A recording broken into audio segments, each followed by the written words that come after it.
udaydin wayne dhankaaga ka foojigno niman xishoone dagaal xeli kama hayso dadka niman xishoone dagaal xeli kama hayso dadka niman xishoone dagaal waxa bariyahan dambe la isla dhexmarayay sawirkii ay Safiya Tusmo soo dhigtay barteeda Facebook halkaasi oo ay ciwaan uga soo dhigtay the only time I feel safe is when I am with the love of my life. In another words, waa marka aan dareemo in aan baqin ama nabad ahay markii aan la joogo jacaylkii naftayda. haddaba waxa dhacday dad badan in ay sawirkaasi iyo ciwaankaas ay ka falceliyaan halkaasina ay dhahaan Safiya Tusmo ayaa markana waxa ay guursatay wiil 25 jir ah. haddaba waxa dhacday Safiya Tusmo in ay arinkaasi aad iyo aad ula yaabtay iyada oo ka hadlaysana waxa ay tiri frustration ku wada dhacayo ilmahooda hadii uu 20 gaadhaba ay qarinayaan waxa weeyaan dadka inay ka dhamaadaan baa loo baahan yahay walaalo wiilkan yarka ah Yaxya la yiraahdaa waniya maniya I am proud maanta inuu garabkayga taagan yahay nin ila yahay ma sha Allah dadkan waxa loo baahan yahay walaalo inay wax isku falaan YouTube-ki haday tahay Facebook haday tahay meel kasta haday tahay Tusmo 25 years old guursatay 25 years old waan guursan karaa Khadija ba guursatay radiyallahu anhu laakiin waxa weeyaan he's 25 oo wiilkaygana dhalay dadka inay xishoodan baa loo baahan yahay haddaba aad iyo aad ayaan u soo dhaweeyay Tusmo style waa hooyo qaali ah aan la gaari karin jacaylka iyo muhibbada ay ubadkeeda u hayso hadallada qaaliga ah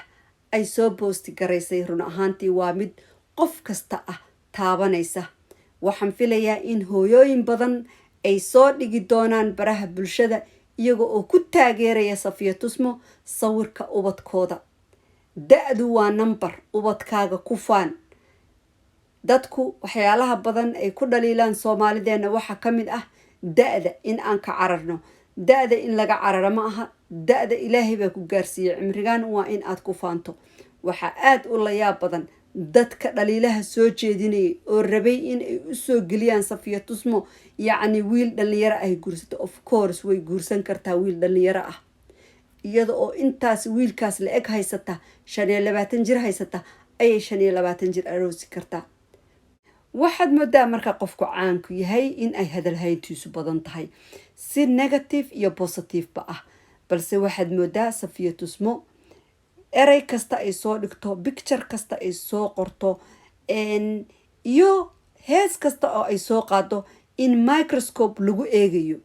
oo moodid in si loo daba joogo run ahaantii ilaa waagi dhaweyd oo dhibka badan la soo marsiiyay waxaad moodaa in si gaar loo fiirsanayo balse waa gabar Soomaaliyeed oo ka horeysa dad badan in badanna waaya arag soo noqotay ilaa bilihii dhaweyd oo la sii hadal hayay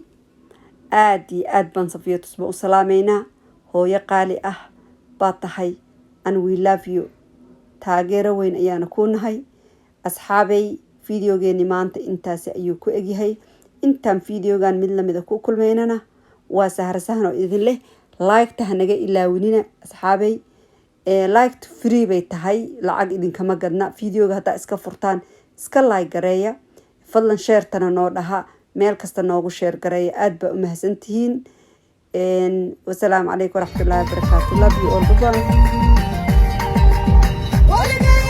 waxaan rabay haygana ku hay jiray